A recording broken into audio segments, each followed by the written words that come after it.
Zingo TV Channel 250. Please remember to download both the BarnBurner and Zingo TV apps in the respective app store on iOS and Android devices. And why download? Make sure you rate and leave a comment. Remember, both apps are absolutely free. If you don't have them, I don't know what you're doing. They're fantastic. They're free, and they give you what you want. Zingo TV is also available on Google Chromecast, Amazon Fire, and Fire TV sticks. Roku and Roku sticks are also on all smart TVs 2016 and forward. A welcome to you on this Tuesday, September 8th. We are just 2 days away from the start of the NFL season. It's hard to believe that NFL time, where we've been in a different routine of sports watching over the last few months. I mean, we're talking about playoff hockey and playoff basketball in September, if you can believe it. And we're talking about a Major League Baseball season that started in late July. And here we are, getting ready for postseason races. I'll get to the Blue Jays. Of course, their win against the Yankees, and the Yankees are really struggling right now. And I said on yesterday's show, I said, well, the Yankees are bound to turn it up at some point, which is why I wouldn't get too confident if I'm a Blue Jays fan, because, hey, these are the Yankees we're talking about. They're the team that we thought would be the World Series team coming out of the AL, and they're just bound to turn it around. They've lost 14 out of the last 17 in that ballpark or something like that, and the Yankees are really struggling. And that's allowed the Blue Jays to really get in this playoff race. The Blue Jays with a 12-7 win yesterday over the Yankees, and they're about to get back at it right now, just in a few minutes. Game 2 of that series. Again, if the Blue Jays can keep it going like this, then you know what? When the conversation comes up about some separation actually starting to happen between the Yanks and the Blue Jays, that becomes real. If you really think about it, let's look at the postseason picture right now. This is a little different, right? This is not what you're typically used to with baseball. It's 1-8 right now, as if it's the NBA. But this is what we're looking at. So, okay, in the American League, Tampa Bay is the best team in the AL, right? And they're the team right now that looks they're destined to make a run, because I said it yesterday. Under these circumstances, Tampa Bay is almost the perfect team. They're so versatile. Their pitching is consistent. It's really good. Bullpen's good. Tampa should be on everyone's mind right now to be a serious contender, and it shows. If the playoffs started today, you have a scenario where the Blue Jays would play the White Sox. It's interchangeable, though, because the White Sox in Cleveland, they're kind of dueling out for that spot in the Central for who makes the playoffs there. So you would have the Blue Jays play one of those teams. Now, here's the thing. The Yankees, right, they would play the Rays. The Yankees are in the 8th spot right now, and the Yankees are struggling to a point where Baltimore is only 2 games behind New York, right? The Yankees, if they continue to struggle, then they can miss the playoffs. Okay, it's September 8th right now. And this is why yesterday I said they got to turn it up sometime, and it could be in this series against the Blue Jays. The Yankees, they had the lead for a lot of the game yesterday. And the Blue Jays, they scored 10 runs in the 6th inning. That's wild. There's something about this Blue Jays team right now. They're missing guys on the roster, key guys. Bichette, now Teoscar Hernandez. And the Blue Jays are finding a way to pick up the slack for these guys that aren't in the lineup. They scored 10 runs in an inning. They've done that a few times this year, where they just have huge innings, right? There's just something about this Jays team right now. And the pitching's better. It's gotten a lot better since where we started off. The bullpen, are they running on fumes a bit? Yeah, they're a little overworked. But, I think the trade deadline additions really will pay dividends for this Blue Jays team. And are they going to make the playoffs? I'll sit here and say, yes, they're going to make the playoffs, because quite frankly, I'm looking at the calendar right now. The days are going by fast. We're going to blow through this month of September, and next thing you know, it's playoff time. Okay, so the Blue Jays are looking good. They start game 2 against the Yankees here. And after that, they play one more against New York, and then they move on to the Mets, also in Buffalo. After the Mets, then you play the Yankees again. This is the thing about the Yankees. You're going to see the Yankees a lot over the next few weeks. Okay, they have 9 games left against the Yankees. First one was played yesterday. 9 left now. Okay, so there's a lot of games here.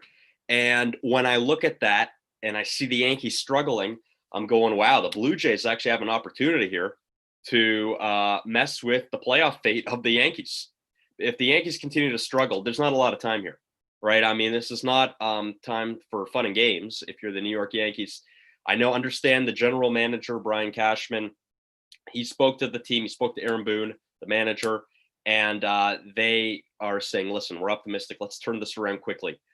I think they will turn it around. Okay, I trust this Yankees team. The Yankees have dealt with injuries, it seems, for years now. And they've gone through it. You know, the Yankees last year, let's not forget, the Yankees were injured all year. They had terrible injuries all across the roster, and they still found a way to go to the ALCS. They were amongst one of the best teams. Some say the best team in the American League, maybe should have gone to the World Series, and it just didn't happen. The problem is that we're in a shortened season now. So with the Yankees, you really got to turn this around quick. A lot of games against the Blue Jays. So one of two things is going to happen. Either the Yankees are going to continue to struggle, and it's going to be the Blue Jays who knock them out of this playoff race, or the Yankees are going to mess with the Blue Jays' fate at the top of the AL East with the Rays. And then the Blue Jays will fall and then maybe not get a favorable matchup in the playoffs. One of two things. So that's the deal on the Blue Jays. Again, Taijuan Walker, gets to start tonight.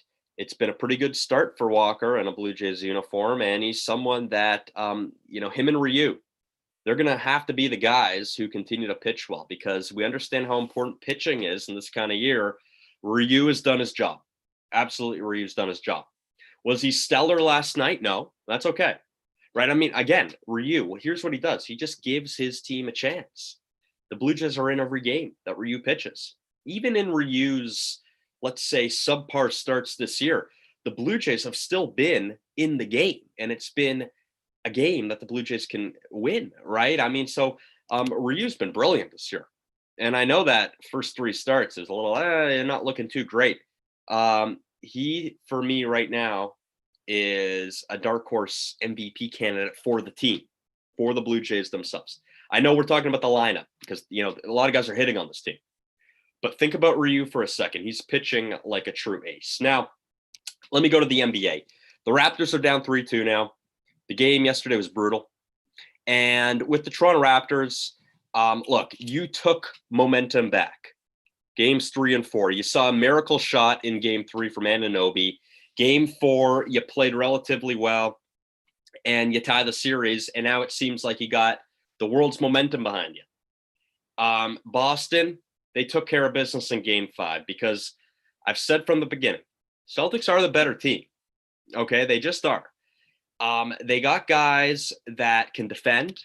They got guys that are athletic, and they also got guys that just overmatch the Raptors at sometimes. Brown, Smart, Tatum, Kemba Walker. Okay, these guys. And by the way, Gordon Hayward's injured, right? They don't have Gordon Hayward. Imagine if they had Gordon Hayward. The thing about the Celtics is that they're well coached, just like the Raptors. So if you think that the Raptors are going to have this coaching edge because of Nick Nurse, he's coach of the year, he's got a championship under his belt after only 1 year. Yeah, that's great. But Brad Stevens is right there in terms of coaching. So the matchups for the Raptors, when I go down the list of what I think about matchup-wise, it's not favorable. It just isn't. Now, Ibaka doesn't look like he's playing in game 6. Lowry had the 2 performances of his life in games 3 and 4. And is he fatigued a bit? Maybe. He played 47 minutes in one of the games, 44 in the other. Looking a little fatigued because he was carrying this team on his back, and I don't know how long that can last. The thing about this Raptors team, though, is this. I know for a fact this is going to be a really tough team to eliminate and put to bed. And the Celtics know it. And they don't want to go to a game 7.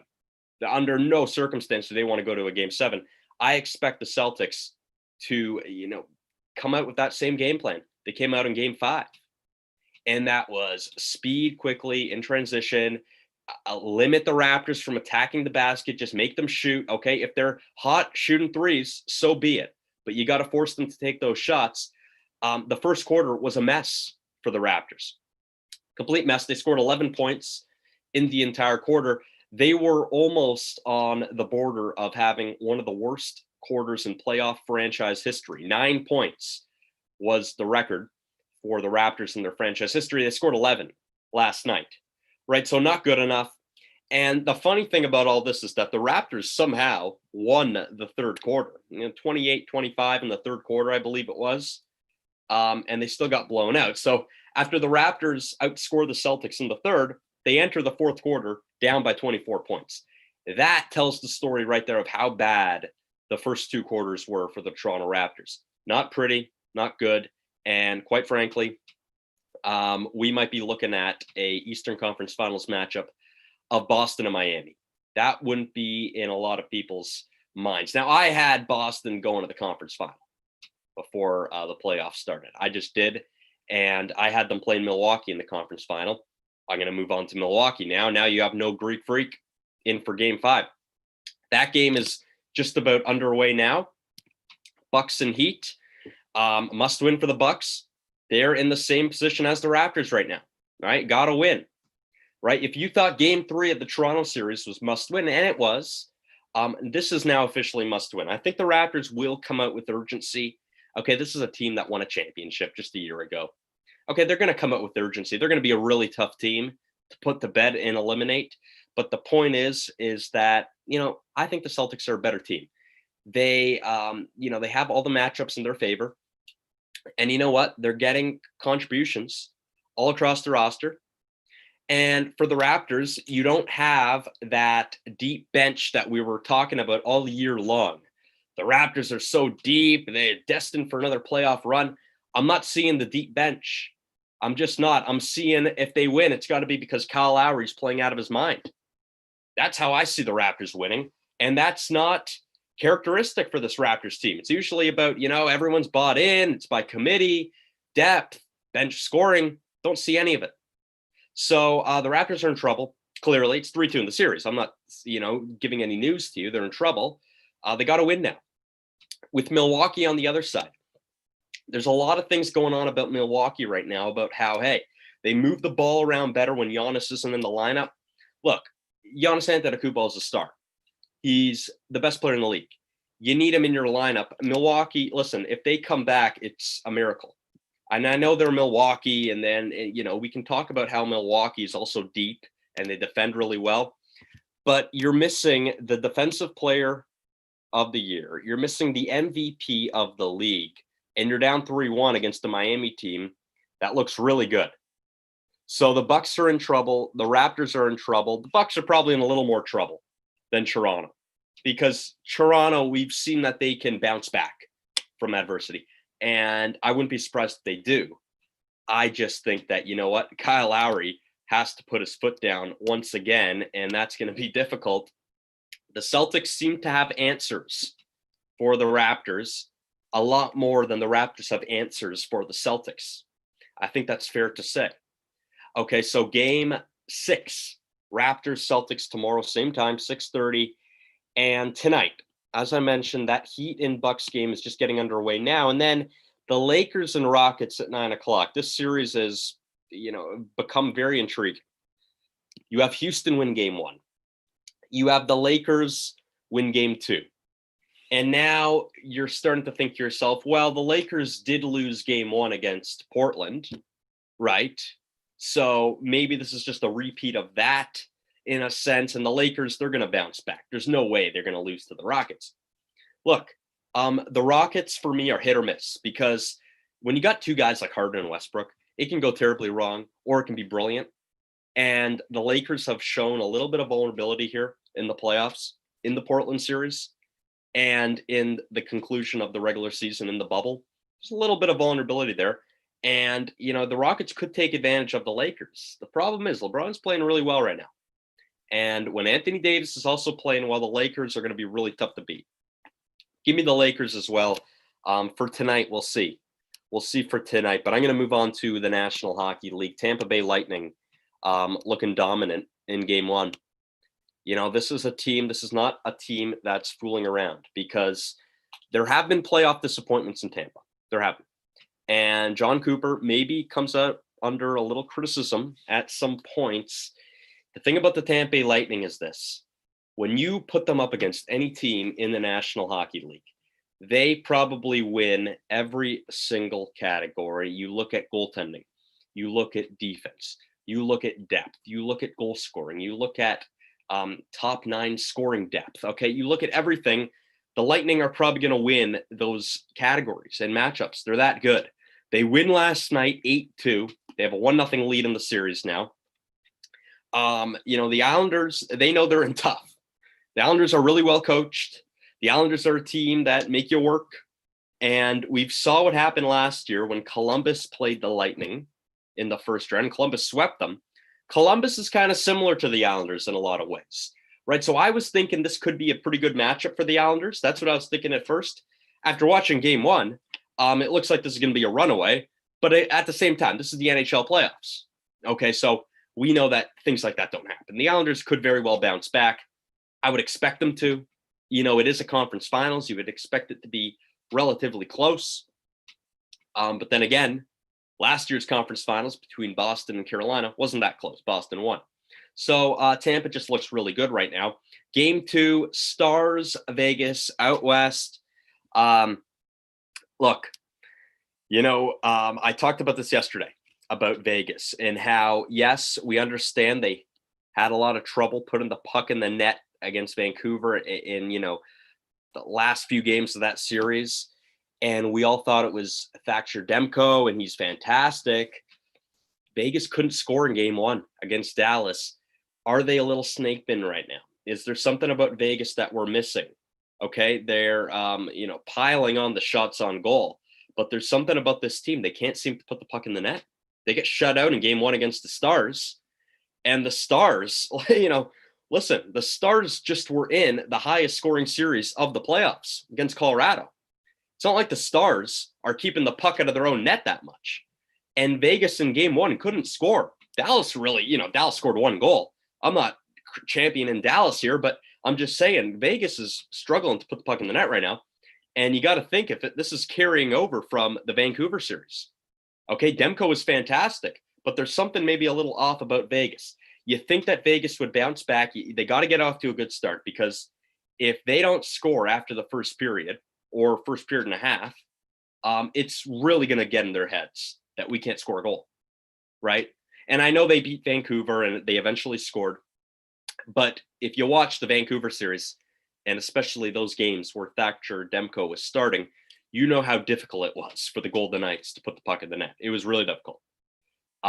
It might be getting in their heads a little bit. We'll see what happens. Game 2 tonight, Dallas leads the series 1-0. Stars haven't been in a cup final since 99.